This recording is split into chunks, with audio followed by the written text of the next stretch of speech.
Inside a high-stakes congressional hearing streamed live to over 10 million viewers, Jasmine Crockett goes head-to-head with J.D. Vance over a ruthless plan to slash $880 billion from Medicaid and SNAP. As Vance brands working-class families as dependent and lazy, Crockett says nothing, until she quietly lifts a single document that turns the entire hearing upside down. Within moments, Vance is speechless, the chamber frozen, and the nation in uproar. What did that memo expose that turned his argument into a national humiliation? Stay with us. This is a story worth every second of your time. Under the blazing studio lights of room 2141, the air was stiff with the kind of tension that makes even veteran aides check their watches twice. This wasn't just another congressional hearing. It was a spectacle disguised as governance. Cameras from C-SPAN, CNN, even Fox News lined the perimeter like vultures circling a story not yet born. A long mahogany table cut the room in half, each side occupied by lawmakers who had long forgotten what public service meant. And at the far end, entering like a man arriving to deliver judgment, walked Senator J.D. Vance, impeccably tailored in a navy blue suit, sleeves rolled just enough to look working class but not enough to get his hands dirty. He smiled like a prosecutor, already convinced of the defendant's guilt. To him, this was a stage, and the script had one message: America is broke because it's too generous. He opened his remarks with the sharp confidence of a man who said it all in the mirror a dozen times. If we continue to subsidize dependency, we will breed weakness. Applause came, not from the room, but from the cameras broadcasting to living rooms in red states far from this cold marble chamber. Across the room she waited, silent, still, deliberate.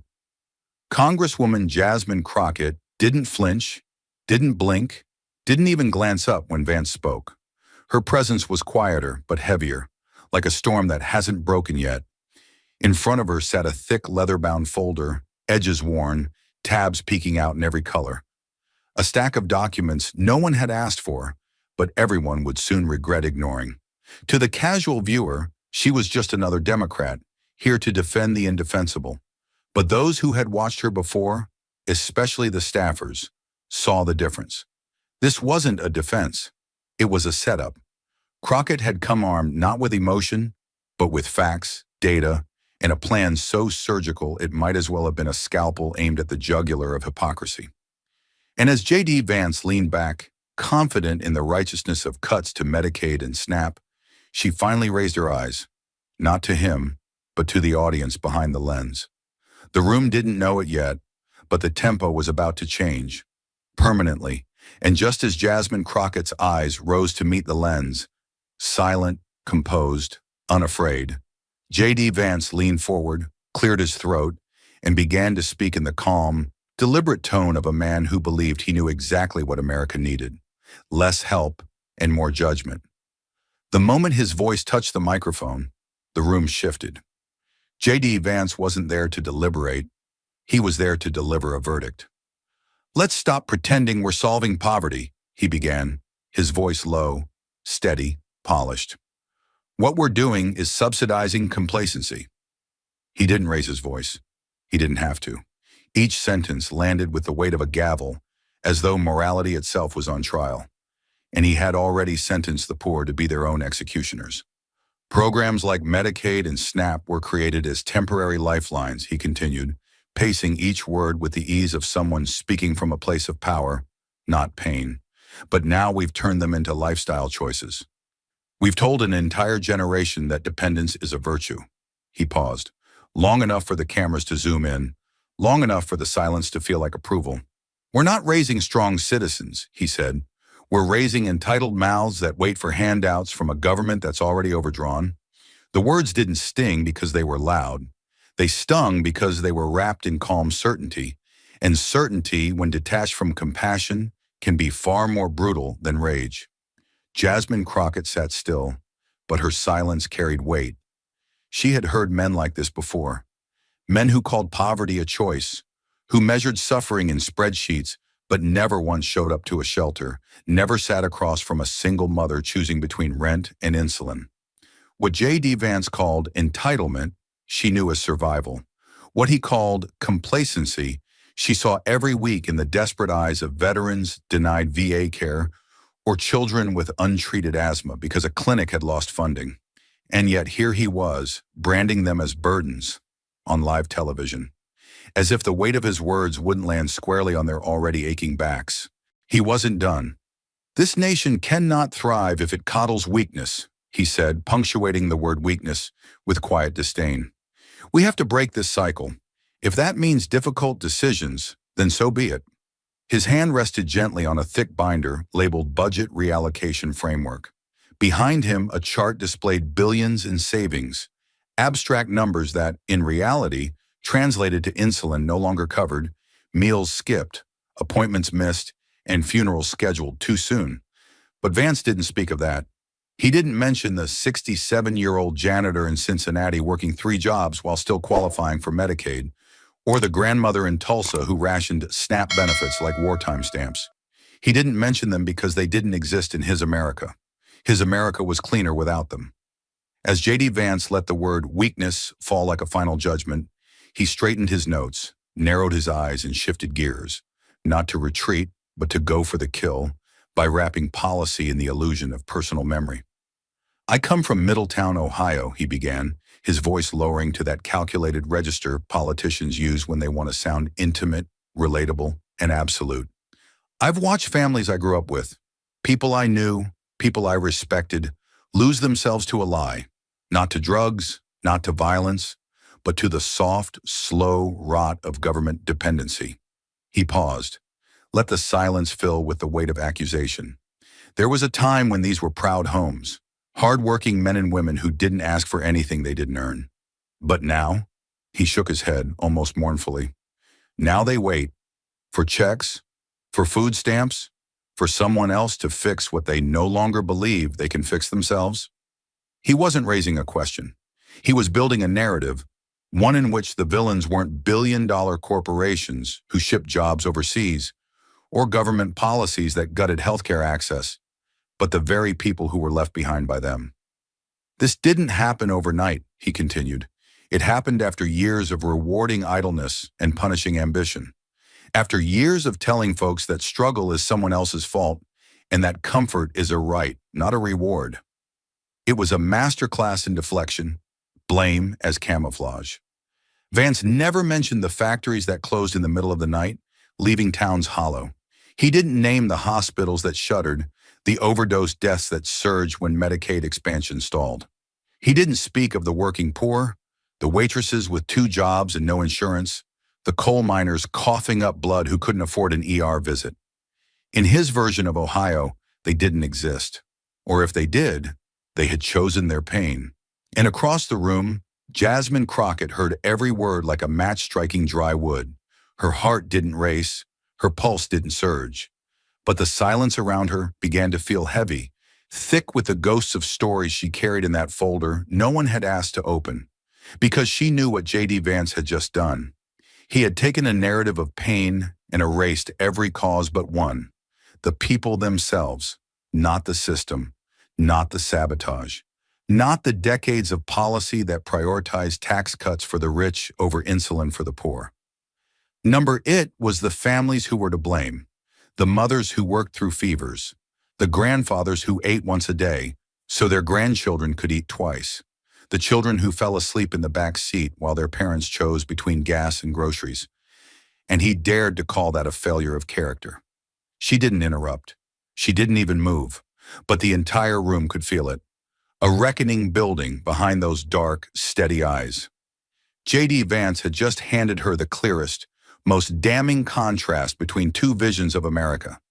And what he didn't know, what he couldn't possibly predict, was that Jasmine Crockett was about to turn his home state into her closing argument. For a breathless moment, J.D. Vance's words lingered in the air like smoke, familiar, polished, and poisonous. But then Jasmine Crockett leaned forward, her fingers brushing over the tabbed folder before her like a surgeon ready to begin the incision. And just like that, the performance ended, and the reckoning began. She didn't speak with rage. She spoke with precision, the kind that comes from having heard too many lies spoken calmly and too many truths ignored because they were inconvenient. Senator Vance, she said, her voice firm but never loud, you've made your case. You've painted a picture of Ohio, but it's a portrait that conveniently leaves out 3 million people. She flipped open the first page of the folder in front of her, and the rustle of paper suddenly felt louder than any speech. According to the Ohio Department of Medicaid, as of this year, over 3.3 million Ohioans, that's nearly 30% of your entire state, rely on Medicaid to survive. That's not a footnote. That's not fringe. That's your people. She didn't pause for drama. She paused to let the weight of those numbers land where they needed to, in the center of his chest. And let's be specific, she continued. Nearly 60% of those recipients are children. Not adults choosing to wait for handouts. Children. Kids with asthma, with epilepsy, with no pediatrician within 40 miles unless they're covered. Are those the Americans you're ashamed of? Her voice didn't waver, but the fire beneath her words began to rise. And the next largest group? Our veterans. Men and women who wore the uniform, who went where they were sent, who came home in pieces, and now depend on Medicaid because the VA doesn't always get there in time. She looked up, eyes hard but clear. So let me ask you this. When you say your community lost its self-reliance, are you talking about Private First Class Alan Riley of Mahoning County, who served 2 tours and now lives on $900 a month, trying to afford his anti-seizure meds? She let the silence answer her. Or maybe you mean 8-year-old Kayla Marks from Portsmouth, born premature, needs weekly breathing treatments. Father's gone. Mother works nights cleaning offices at a warehouse your donors own. The room was silent now, not out of respect, but exposure. Crockett wasn't arguing. She was unraveling a fantasy. You say dependency breeds weakness, but what I see are families bred into a system that rewards corporations for extracting their labor and then punishes them for needing help when the job is gone. Her hand rested on the folder again, firm. Don't confuse survival with surrender. These people haven't given up. They're holding on in a system that's done everything it can to make them invisible. And today, Senator, I'm here to make them seen. The silence that followed Jasmine Crockett's words wasn't empty. It was heavy, undeniable, charged with the raw weight of truth finally spoken. But J.D. Vance didn't sit with it. He didn't acknowledge it. He did what men in power have always done when cornered by reality. He changed the subject and lit a match. With the same voice he had used to speak of character and values, J.D. Vance shifted his tone. Not with urgency, but with practiced derision. It's always interesting, he said, eyes narrowing slightly as he flipped to a new page in his briefing, how this committee can find time to protect fringe agendas, but not the American family. He didn't need to define what he meant. He wanted it vague. Vague was useful. We're talking about Medicaid and SNAP, sure, he continued, hands gesturing just enough to look composed. But while millions of working-class families struggle to put food on the table, your side is busy funneling resources into programs for transgender athletes and curriculum changes that confuse our children more than they educate them. The pivot wasn't accidental. It was strategy, sharpened, tested, and rehearsed. He didn't offer a single number. He didn't name a single budget line. Because the truth wasn't the goal. The narrative was. We've got schools eliminating girls' sports scholarships to be inclusive, he said, pausing just long enough for the outrage to land. Clinics offering taxpayer-funded hormone therapy to kids who can't even buy cold medicine without a parent. And here we are, debating how much more money to pour into this, while veterans wait 3 months for an appointment and mothers skip meals to feed their kids. It was a carefully lit fire. He wrapped one of the most vulnerable, marginalized groups in the country around a false narrative of government waste. Not because it was true, but because it was effective. You talk about equity, he added, eyes flicking toward Crockett like he was delivering a mic drop. But I wonder how many Ohioans feel seen when their tax dollars are going to fund political experiments instead of school lunches. In that moment, he wasn't making policy. He was manufacturing outrage, replacing complexity with caricature, turning pain into a punchline. And what made it more dangerous was how smoothly he did it, As if poverty had a political party, as if being hungry was a lifestyle, as if the reason someone's child couldn't see a doctor had anything to do with someone else's gender identity. Jasmine Crockett didn't interrupt. She didn't need to, but she knew exactly what he was doing and exactly what it would cost if she let it go unchallenged. Because when they can't justify taking the bread, they blame the rainbow. And this time, she wasn't going to let them. The chamber was still, but the tension wasn't quiet. It was coiled. J.D. Vance had thrown his distraction like a flare into the sky, hoping the spectacle would blind the room to what came next. But Jasmine Crockett didn't follow the light. She followed the smoke, straight back to the fire he didn't want anyone to see. She didn't raise her voice. She didn't need to. Her restraint was its own kind of authority, composed, deliberate, and laced with something far more dangerous than outrage. Evidence.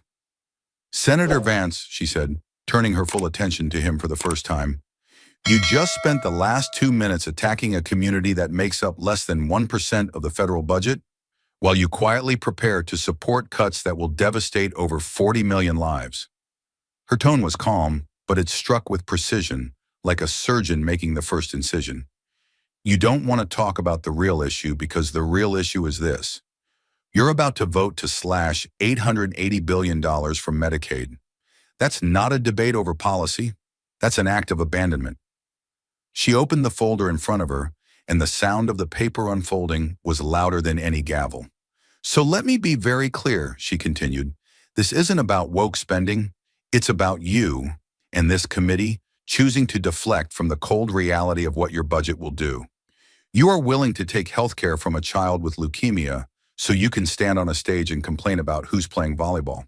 You're cutting food assistance to seniors who fought in your wars, but somehow the enemy is a trans teen athlete in a public school district that gets zero federal dollars? No, Senator, the math doesn't lie, but maybe your politics do. Her eyes swept across the committee chamber. Cameras, staffers, lawmakers, each now frozen in the quiet recognition that something had shifted. You say you want to defend the working class. Then explain to me why your vote will strip medical coverage from over 600,000 children in states like yours. Explain why your party is pushing a budget that takes away food from single mothers working 2 jobs, while claiming moral high ground in press interviews. She leaned back slightly, but her words carried more force now. Not because they were louder, but because they could not be dismissed. Don't talk to me about values while gutting the programs that hold this country together one struggling family at a time. Don't talk about pride and dignity while drafting budgets that will drive thousands into medical bankruptcy. She paused, then delivered the final line with the quiet intensity of a closing argument. You can't keep hiding behind culture wars when your real war is against the people you were elected to serve. The silence following Crockett's last words wasn't empty. It was loaded. The room was no longer reacting to opinion or argument. It was reacting to the slow, merciless sound of power being stripped of its disguise. And then, without changing her tone or rhythm, Jasmine reached into the one part of her folder that had remained untouched. Until now. She slid out a single stapled document, edges worn, redacted blocks visible even from across the room. She didn't wave it for show. She simply held it, flat on the table, like someone placing a loaded weapon down gently before pulling the trigger. I want to take us for a moment, she said, beyond theories, beyond rhetoric, beyond the talking points we keep recycling in front of these cameras. Her voice was level, but inside it lived a steady current of outrage, disciplined into razor-sharp control. Because this isn't a partisan accusation. This is your plan, your words, your strategy. She looked directly at the chairman, then at J.D. Vance, and then out toward the lens that was broadcasting to millions. What I have here is a leaked internal memorandum circulated among GOP leadership and senior staff just days before this hearing. I'm entering it into the record today, not because I want to, but because the American people deserve to see how decisions about their lives are made in secret, in silence, and in cynical calculation. Then, without theatrics, she read it aloud. We flood the zone with noise, so they won't notice the vote. She didn't raise her voice. She didn't need to. That one sentence detonated louder than anything else said that day. She let the line sit in the room, unmoving, unblinking. That is not a rumor. That is not a paraphrase. That is a direct quote from a strategy document authored by GOP congressional staff. It outlines the deliberate coordination of overlapping hearings on agriculture, Medicaid, commerce, and appropriations to overwhelm press coverage and distract the public, to make sure no one tracks what's being taken until it's already gone. Her voice dropped to something quieter, but somehow more terrifying. This wasn't governance. This was a smokescreen. This was sabotage by scheduling. While the cameras were pointed at a stage fight over transgender athletes, your leadership was engineering a media blackout for $880 billion in cuts. Cuts that affect children, veterans, seniors, and working-class Americans in every state in this nation. She turned the page. The memo also notes coordinate release of floor statements to redirect focus from entitlement programs to values-based disputes. She looked up again. That's not oversight. That's manipulation. That's policy being weaponized not to serve the people, but to escape their judgment. Crockett didn't rush. She wasn't grandstanding. She was peeling back a curtain and exposing the theater inside. I didn't come to this hearing expecting accountability, but I did come with receipts. And if this body won't hold itself accountable, then the people watching at home will. She laid the memo down in front of her like a verdict, and for the first time all day, even J.D. Vance had nothing to say. The room had already heard the strategy. Now it would hear the cost. Jasmine Crockett wasn't there to win an argument. She was there to hold up a mirror. And when she spoke again, her words didn't just challenge policy. They exposed its victims, by name, by number, and by state. She didn't open another binder. She didn't need a visual aid. What she carried now was beyond paper. It was truth sharpened into numbers, and numbers sharpened into consequence. Let's stop hiding behind abstractions, she said, her voice calm but ringing with gravity. Let's stop pretending this is just about budgets and line items. In your state, Senator Vance, in Ohio, 298,000 children are currently covered by Medicaid who are now at risk of losing it under the proposed cuts you are actively supporting. She let that number sit in the room like a boulder dropped in still water. That's nearly 300,000 children who will wake up with coughs they can't treat, infections they can't see a doctor for, chronic conditions they'll carry into adulthood simply because someone in this room thought they didn't matter enough. She turned slowly, addressing the room. Not just him. That's not a partisan spin. That's your own state's reporting. Q1 2025, from the Ohio Medicaid dashboard, and across the river in Kentucky? She took one breath, measured, steady. Over 104,000 elderly residents will be impacted by cuts to SNAP. People who raised families, paid taxes, survived wars and recessions, now standing in food pantry lines, ashamed to say they can't afford a bag of oranges.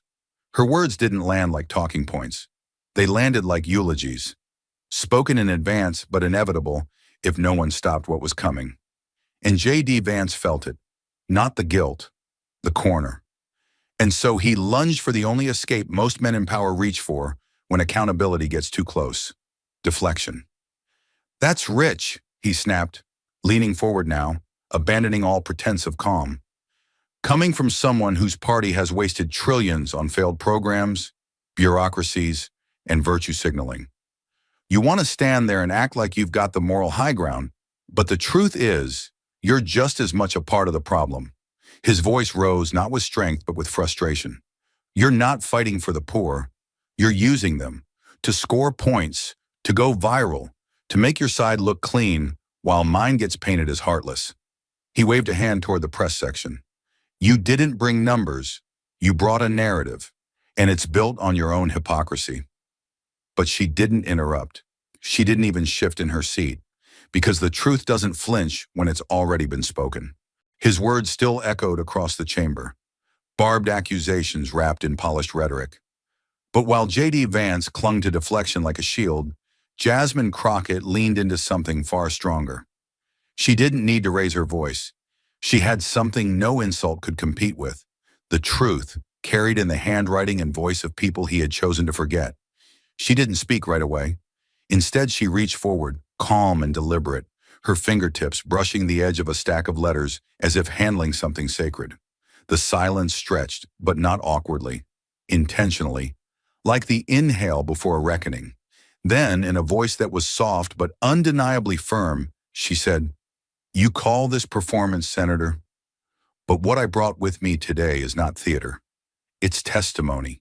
And if you ever took the time to read your own mail, you'd recognize it." She lifted the top envelope. No printed return label, just a name scrawled in blue ink. She held it up without flourish, letting its ordinariness speak louder than any theatrics ever could. "This is from Lisa T., Portsmouth, Ohio, age 33, works 6 days a week at a roadside diner. She takes care of her mother, Gloria, who is 70 and diabetic. This woman wrote your office 3 times and never got a response. She wrote mine once, and I'm going to read it into the record, because her voice deserves the floor more than either of us." Jasmine opened the letter with steady hands. Her eyes didn't leave the page. "Dear Congressman or Congresswoman, I don't know if anyone ever reads these, but I have to try. I'm scared. If they cut Medicaid, my mom will die. She needs insulin every week. Right now we get it with help, but I already stretch the doses. I mix water in it sometimes.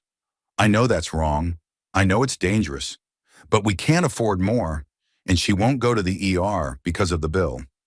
J.D. Vance keeps saying we need to be more self-reliant, but my mom doesn't choose to be sick. She can't make her own insulin. She's 70. She worked 39 years in a sewing factory. She didn't do anything wrong. She's just tired. Please help." Jasmine looked up, and for a moment, the room wasn't filled with partisans or policymakers. It was filled with the weight of one woman's quiet desperation, now made unignorable. "Lisa's mother didn't choose to get sick," Crockett said, placing the letter on the table like evidence at a trial. "She didn't choose to grow old in a country that calls her a burden for needing care. And Lisa didn't ask for your judgment, Senator. She asked for help, and you gave her silence." Without waiting, Jasmine tapped the screen next to her. The projection flickered to life. No fancy graphics, no title card, just a handheld video shot vertically. A woman in a faded t-shirt stood in a dimly lit kitchen. The wallpaper was peeling behind her. You could hear a dog barking in the background. She looked into the lens with the exhaustion of someone who hadn't slept well in months. "If this even gets seen, I just want to say something. I've heard Senator Vance talk about self-reliance, and yeah, we try. God knows I try. But my mom can't self-rely her pancreas into working again. She can't manifest insulin with willpower. We're not looking for handouts. We're just trying to live. If Medicaid goes, she goes." The video stopped, not abruptly, just ended, like a life slowly fading without attention. Jasmine turned back to the room, and her tone was quieter now, but deeper, more personal. "That's what this is really about. Not games, not press clips, not some Fox News segment cut out of context. It's about people like Lisa, people like Gloria, people you swore to represent, but have refused to hear." Then for the first time, she looked directly and deliberately at J.D. Vance, not with venom, not with scorn, but with the solemn intensity of someone telling a man the truth about himself. "You call me a hypocrite? You say I'm grandstanding? No, Senator, I'm standing for them. Because you wouldn't. You didn't. You still won't." She gestured toward the letter again. "These voices came to your office first. You ignored them. I didn't." Her eyes didn't waver. "That's not political theater. That's what representation looks like." For a long beat, no one said a word. Not because they had nothing to add, but because there was nothing to refute. The letter was real. The voice was real. The silence from J.D. Vance's office, also real. And Jasmine, she didn't move. She didn't gloat. She didn't smile, because she understood something deeper than winning an argument. In that room at that moment, she wasn't speaking for herself. She was speaking for everyone who'd ever written a letter and been met with silence. Jasmine Crockett didn't gloat. She didn't move. She didn't need to. Her silence was louder than any rebuttal, and in that silence, as the last image of a trembling daughter faded from the screen, The room realized something that J.D. Vance had not. This wasn't politics anymore. It was witness. For a full 6 seconds, no one moved. Not a chair, not a paper, not a single sip of water. It was the kind of stillness that doesn't follow victory. It follows impact. Heavy, weighty, and irreversible. The lights above the hearing room buzzed faintly. A staffer dropped a pen and didn't even bend to pick it up.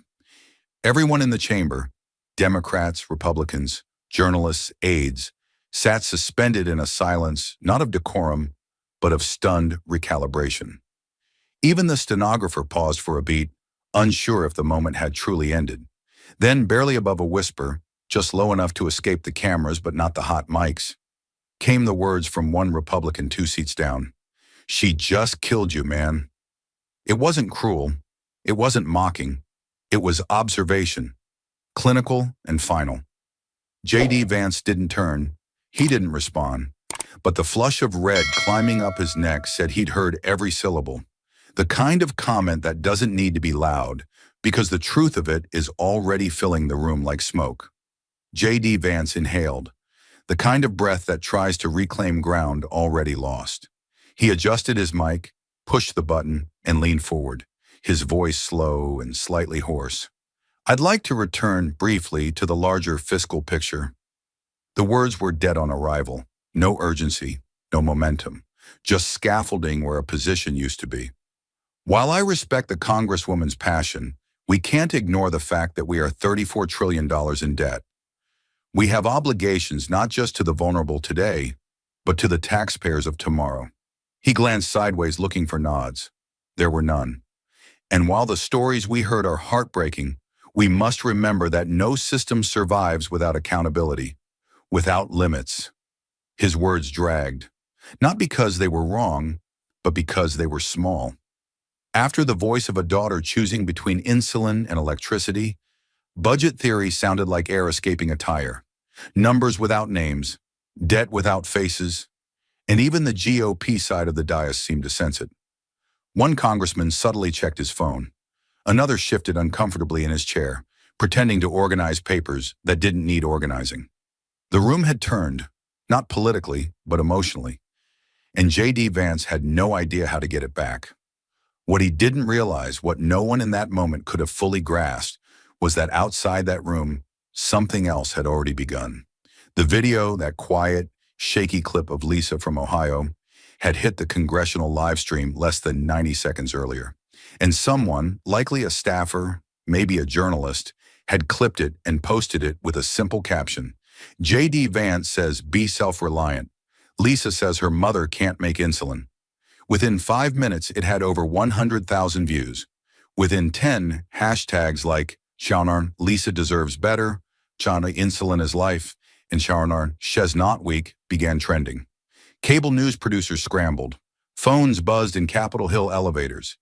Even in the overflow room outside, where interns and junior reporters crowded around monitors, the shift was palpable. The hearing had gone from C-SPAN background noise to national flashpoint. Back inside, J.D. Vance kept talking about long-term fiscal outlooks, about balancing compassion with sustainability. But it was like trying to read aloud from an economics textbook during a funeral. The air had already changed. The public, the press, and even some on his side of the aisle were no longer listening to him. They were listening past him, listening to Lisa, to her mother, to the voice Crockett had carried into the room and laid bare.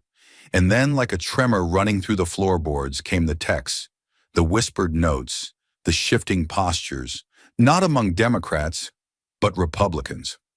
2 seats down, the same member who had whispered the fatal line now leaned toward a staffer and murmured, "We should have stopped this markup last week." Another, without breaking expression, jotted a short message on a folded slip of paper and passed it backward. It read, "We need to distance from Vance. The optics are nuclear." In that moment, J.D. Vance didn't just lose the room, he lost control of the narrative. And worse, he didn't know how to reclaim it, because no policy language could compete with the image of a daughter rationing her mother's insulin. No chart could override a trembling voice saying, "She can't make her own insulin anymore." And no talking point could erase the knowledge that while he tried to redirect, Someone else had chosen to represent. Across the table, Jasmine Crockett sat motionless. She hadn't spoken since reading the letter. She didn't need to. She had delivered the moment. She had become the moment. And even those who didn't want to admit it, even those who would later try to spin it differently in interviews, knew what had happened in that chamber. This wasn't a win. It was a revelation. She didn't destroy J.D. Vance with insults. She didn't crush him with a viral zinger or a clever phrase for cable news. She dismantled his entire argument, piece by piece, and then replaced it with something undeniable. A face, a voice, a life. And when the dust settled and the political theater resumed in the days ahead, no one would remember the fiscal theory. No one would quote the budget tables, but everyone would remember Lisa and the silence that followed her voice. Outside the hearing room, the halls of Congress pulsed with urgency. Inside, the wreckage of J.D. Vance's credibility still hung in the air. But it wasn't until Jasmine Crockett slowly lifted a single sheet of paper, a gesture so simple it might have gone unnoticed, that the entire country took its next breath together. And what came next didn't belong to any party, any bill, or any narrative. It belonged to the people. The paper was stark white. No bold headlines, no flashy formatting, just one line written in thick black marker. $6 a day. Could you survive? Crockett held it up with both hands, steady and unapologetic. Cameras caught it instantly. C-SPAN, MSNBC, even a few stunned Fox affiliates. In an age where images often speak louder than speeches, this was not a prop. It was a challenge. She didn't say the line with anger. She asked it like a prosecutor speaking directly to the jury. And in that moment, the courtroom wasn't just the chamber. It was every kitchen, clinic, and corner store in America. $6 a day, she repeated, her voice firm, raw, and coldly direct. That's what this budget gives the average SNAP recipient. That's your plan for working families. That's your answer to poverty. She let the question hang, unanswered, because no one dared try. The clip hit the internet before the hearing even adjourned. A junior staffer live streaming from the back row uploaded it to X within 60 seconds. By the time Jasmine returned to her office, it had already been viewed 1.4 million times. 30 minutes later, it was being rebroadcast on primetime cable with banners that read $6 question stuns Congress and Crockett calls out Vance on snap cuts. The hashtags followed like aftershocks. Jasmine, starving budget, Jasmine, $6 question, and the most viral of all, Crockett receipts. Twitter threads exploded. TikTok creators stitched her moment with stories of their own food insecurity. Instagram flooded with graphics, photos of groceries worth $6, half a loaf of bread, a gallon of milk, one frozen dinner, captioned, "Your government thinks this is enough." The rage wasn't partisan, it was visceral. Conservatives who'd long felt abandoned by elites found themselves quietly nodding. Independents reposted the clip not with commentary, but with confessions. "I've been living on $6 a day for years. It's not politics, it's real." Progressives embraced the moment as a rare fusion of righteous anger and undeniable math. For once, a congressional soundbite didn't feel like spin. It felt like justice with a barcode. And J.D. Vance? He became the eye of the storm. Every effort to deflect or downplay was too little, too late. His office issued a flat, one-line press release hours later. Senator Vance supports responsible budgeting to preserve future opportunity. But the press didn't want boilerplate. They wanted answers. Constituents flooded his voicemail. Calls from media outlets were ignored. And then came the protests. Small at first, a group of 5 retirees outside his Cincinnati field office, holding signs that read, "We can't eat rhetoric." Then more. A mother from Dayton went viral confronting a staffer in the lobby with a grocery receipt and an EBT card shouting, "Tell him this isn't a prop. It's dinner." The fallout didn't stop at optics. Town halls turned hostile. One Republican voter, a retired coal miner from southeastern Ohio, stood up during a Q&A and said, "You told us to be proud." "I was. You told us to be tough. We are. But now you're telling us to be invisible." His voice cracked, but his words were like steel. You had a choice between defending your party and defending your people. You chose wrong. By the second day, Crockett's clip had become a reference point in nearly every major policy conversation. Editorials titled $6, the number that broke the budget debate, appeared in The Atlantic, The New York Times, and even conservative outlets like the National Review, though the latter tried to reframe it as a call for private charity over government programs. The meme economy exploded. What can J.D. Vance buy for $6? Trended for 12 straight hours. Answer: not dignity, not insulin, not silence. Meanwhile, Jasmine Crockett did not gloat. She did not hold a press conference. She didn't need to. The moment wasn't about her. She gave no victory lap quotes, no self-congratulatory statements. Instead, she quietly directed her team to gather more constituent letters, not from her district, but from Ohio.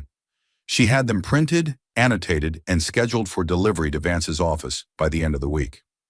When a reporter caught her walking to her car and asked what she thought about going viral, she simply said, "If people finally understand what $6 really means, then we're starting the conversation we should have had a decade ago."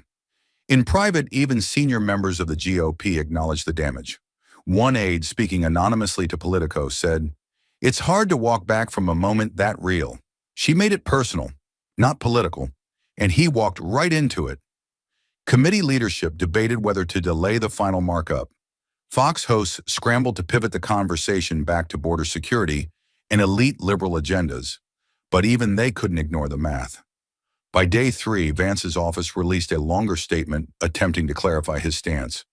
The senator believes every American deserves access to opportunity, and that starts with a government that doesn't overpromise and underdeliver. But by then, the narrative was gone. The image of Jasmine Crockett holding that $6 sign had already taken root. It wasn't a campaign ad. It wasn't even a protest. It was a question, a moral, mathematical question that refused to go away. Can you live on $6 a day? It was no longer just directed at J.D. Vance. It was a question the entire country had to answer. By the end of the week, the $6 question wasn't just trending. It was burning through every level of the political food chain. And what began as a viral clip had now crossed the threshold into something far more dangerous for J.D. Vance. Real-world backlash from the very people whose loyalty he had long taken for granted.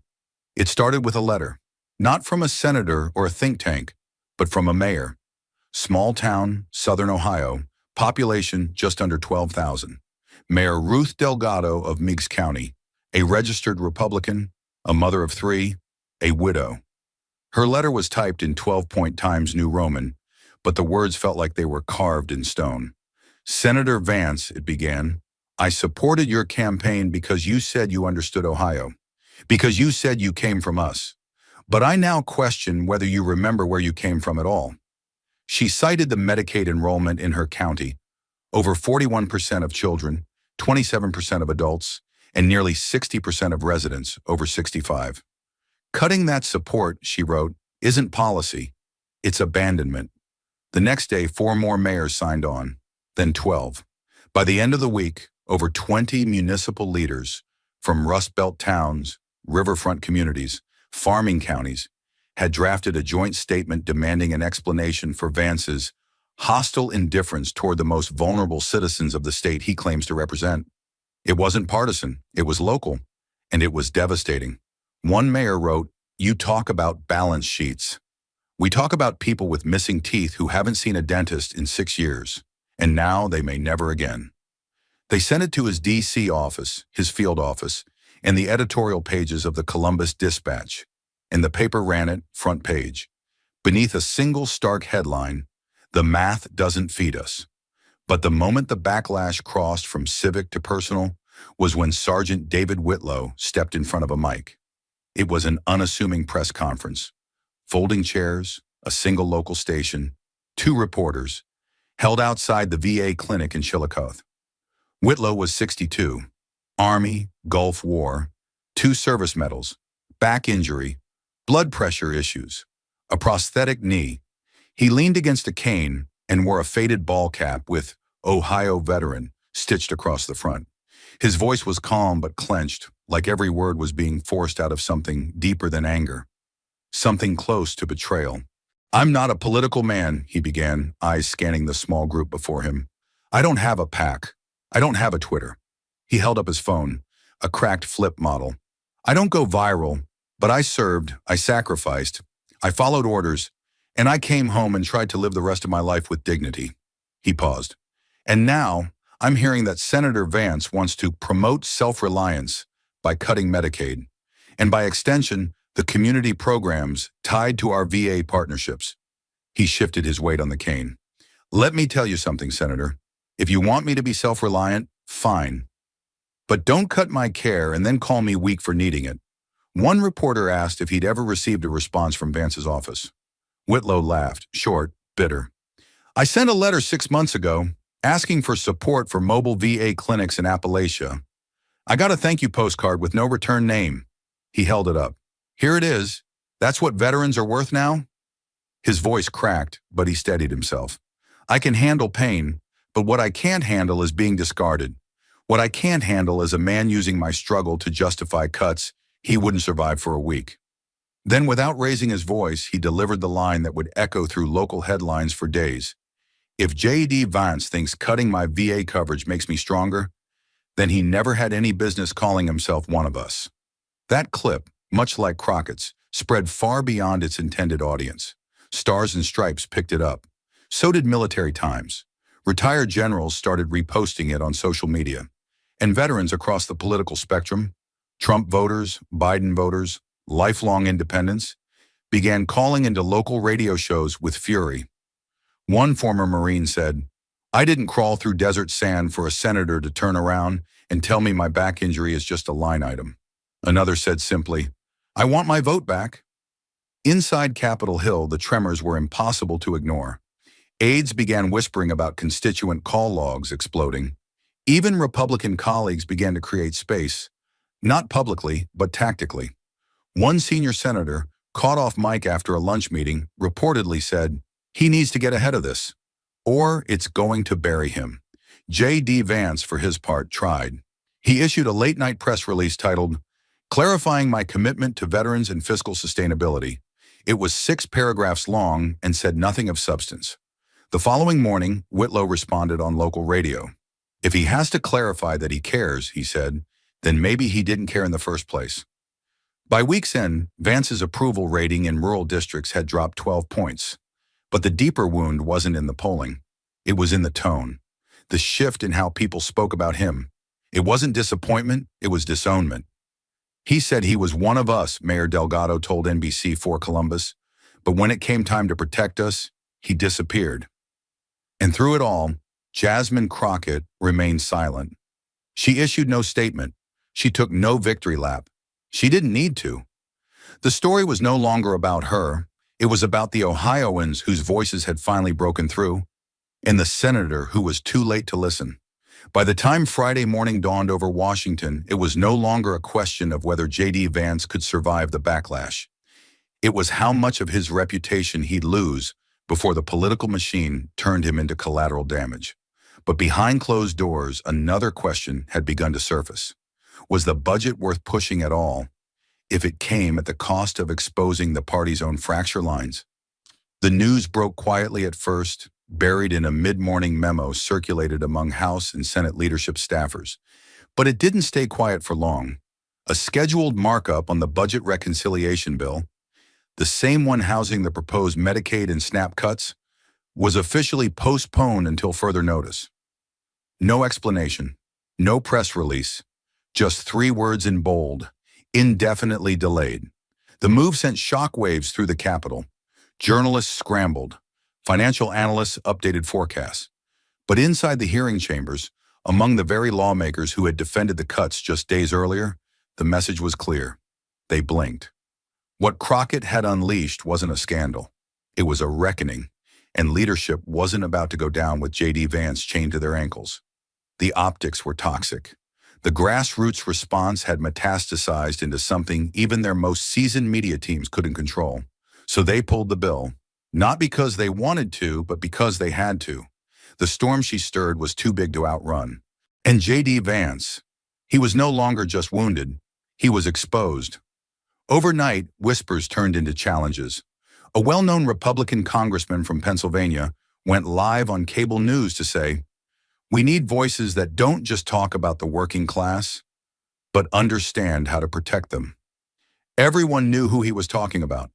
Within 24 hours, two more potential challengers, one from the Ohio State House, another from the Senate Freedom Caucus, leaked rumors of exploratory committees. Vance's name, once floated as a future presidential hopeful, was now being paired with phrases like weak under pressure and unable to defend policy under fire. One GOP strategist put it bluntly on background. He had the narrative, he had the numbers, and he still lost. Not because she outshouted him, but because she showed receipts he never saw coming. Through it all, Jasmine Crockett said nothing. She didn't gloat. She didn't schedule a victory lap. But when the floor reopened the following week for closing statements, she rose from her seat with the calm authority of someone who had nothing left to prove, and yet everything left to say. The chamber, once hostile, now sat in silence. No jeers, no interruptions. Even those who disagreed with her were too politically bruised to provoke her again. She spoke without notes, her voice low and firm, every syllable deliberate, like a judge handing down a final sentence after a long trial. You can call it policy, you can call it restructuring, you can even call it reform, she began, eyes scanning the room. But what we saw over the last 10 days wasn't fiscal responsibility, it was moral negligence, dressed up in spreadsheets and sold to the public as hard choices. She didn't pause for effect. She didn't need to. Cutting $6 meals and insulin access for seniors isn't brave. It's cowardice with a tie on. And what we witnessed was a government ready to hide behind distractions, ready to weaponize identity, ready to turn working families into political collateral, just to protect the status quo. A murmur stirred, not dissent, but discomfort. No one dared interrupt. I've been called loud, I've been called theatrical, I've been told I care too much, feel too deep, push too hard. But let me be clear. She stepped forward, both palms flat on the desk. This was never about noise. This was about need. And when you govern in silence, hoping no one notices the harm you're causing, you don't get to call people like me loud. You get to call yourself lucky that someone was watching. A hush swept the chamber like a tide pulling away from shore. Politics is not performance, she said, her voice sharpening now, a hammer dressed as a whisper. It is a choice, a daily, deliberate choice between life and hunger, between dignity and dismissal, between truth and expediency. And today I chose life. I chose the voices you ignored. I chose the single mother rationing insulin. I chose the veteran clutching a denial letter. I chose the child who knows what a Medicaid rejection sounds like before he can even spell it.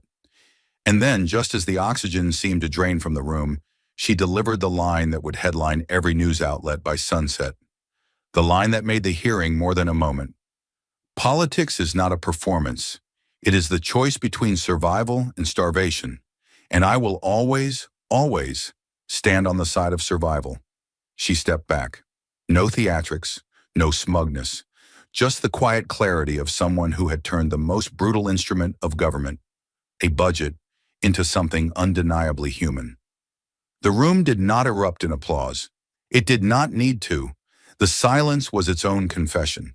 And far beyond those marble walls, in living rooms across the country, people watched not a politician win a debate, but a leader choose a side. As Jasmine Crockett stepped away from the microphone, the chamber remained locked in silence, not out of respect, but reckoning. What had just unfolded wasn't politics as usual. It was a moral confrontation with a system that had grown too comfortable, forgetting the people it was built to serve. And in the stillness that followed, one truth became impossible to ignore. This was never about a budget. It was about who gets to live with dignity and who is asked to die quietly. The human lesson didn't arrive wrapped in applause. It arrived in the unease that followed. It arrived in the way senior staffers avoided each other's eyes. It arrived in the hesitation of cable news anchors, trying to pivot the coverage but finding themselves stuck, unexpectedly, on the footage of a woman holding up a piece of paper with one brutal question. Could you survive on $6 a day? What made it so powerful wasn't the simplicity. It was the impossibility of pretending the answer was anything but no. That was the moment everything shifted, because suddenly the conversation wasn't about numbers. It was about faces, about Lisa, about her mother, about Sergeant Whitlow, and about every forgotten name buried beneath the weight of policy disguised as progress. The lesson hit hardest for those who had been trained to see suffering as a distant abstraction. Lawmakers used to interpreting need through polls now had to reckon with the sound of a daughter's voice breaking on a live stream and a veteran gripping a microphone like it was the last weapon he had left. The hearings had been meant to reaffirm control, to bury the budget behind culture wars and scripted outrage. But Jasmine Crockett changed the rules. She made the numbers bleed. She made silence echo louder than spin. And in doing so, she didn't just dismantle a bill. She forced the nation to remember what government is supposed to mean. At its core, the lesson was devastatingly simple. A nation that measures its worth by how little it gives to the weakest among it will always be starving something inside itself. You can call it fiscal responsibility. You can call it restraint. But if the cost of that responsibility is letting a 70-year-old woman die from lack of insulin, or forcing a child to endure seizures because a clinic closed down, then the moral center of that budget is already bankrupt. What Crockett reminded the country, through data, testimony, and unshakable clarity, is that numbers are never neutral. They are decisions, they are consequences, and they either serve the people or they bury them. There was a reason her words refused to fade. They carried the kind of truth that made people uncomfortable, not because it was radical, but because it was real. The six-figure wasn't fiction. It was policy. It was lived reality for millions. And for too long, those millions had been asked to feel ashamed for their hunger, for their illness, for their survival. The system labeled them as drains, as dependents, as costs to be trimmed. But Jasmine forced a reframe. What if dignity wasn't a luxury? What if survival wasn't something people had to earn? What if being poor wasn't a character flaw, but abandoning the poor was? And that's where the true human lesson came into sharp focus. Power isn't neutral, it's directional. It either bends toward justice or it strangles it quietly while no one watches. J.D. Vance had chosen the latter, cloaking harm in economic theory, dressing cruelty in patriotic language. But Crockett exposed it for what it was, theater. Theater with a body count. And in its place, she gave the nation something far rarer, a moment of moral clarity in a building built to avoid it. The lesson wasn't just for politicians. It was for voters, for citizens, for anyone who had ever believed that suffering belonged to someone else's zip code. The hearings made it impossible to ignore the proximity of that pain. The daughter in Portsmouth could have been yours. The veteran in Chillicothe could have been your uncle. The woman rationing her medication, your mother. That's what made Crockett's fight so urgent. Because it wasn't about winning, it was about reminding America of what it should never have forgotten. We are measured not by how we treat the strong, but by how we care for the vulnerable. The truth was brutal. It always is. And Crockett didn't try to soften it. She didn't sell hope wrapped in empty words. She showed the damage. She showed the receipts. And then she asked the question that shattered every deflection J.D. Vance could muster. What side are you on? Not Democrat or Republican, not progressive or conservative, just human. Because in the end, when you strip away the banners and the branding, every vote comes down to one thing. Who do you believe deserves to live with dignity? And who are you willing to leave behind? There is no neutral ground in a room where budgets dictate whether people eat or die. There is no middle path when the policy on paper translates to a grave for someone too poor to fight back. That's what Jasmine Crockett taught the country, whether it was ready to hear it or not. That leadership is not about sound bites or seats at the table. It's about standing up when the cost of staying seated is someone else's suffering. And maybe the cruelest truth of all, the one buried beneath the spreadsheets and press releases, was this. The people hurt most by these cuts were the same people told they should be proud of their pain, told to wear their poverty like a badge of resilience, told to bootstrap their way out of broken systems, told to suffer silently, because real Americans don't complain. But Crockett shattered that lie. She gave them voice. And by doing so, gave the rest of the country a choice it could no longer pretend didn't exist. In the end, the human lesson was not complicated. It was haunting in its simplicity. To govern is to choose. And when you choose cuts over care, silence over truth, cruelty over courage, the real deficit isn't in the budget, it's in the soul. The truth had been spoken, the silence had been broken, and the mask of fiscal morality had been torn clean off. But Jasmine Crockett knew one thing better than most. The truth alone is never enough. Not in Washington, not in America. It had to be followed by action, or else the system would bury it like it buried everything else it feared. She stepped back into the hallway after the hearing, her heart still steady, her mind still ablaze. The walls were quieter now, but not empty. Reporters lingered at the periphery, eyes fixed on their phones, capturing the next ripple from the moment that had already gone seismic. But Jasmine didn't look for cameras. She looked past them, toward the millions watching, not from press booths but from kitchen tables, worn hospital waiting rooms, and late-night shifts in grocery store stockrooms. And when she spoke again, it wasn't for the chamber, it was for them. "Don't wait for permission," she said. "They're counting on you to be tired. They're counting on you to feel small. They're counting on you to forget what it felt like the first time someone told you survival was a luxury you couldn't afford."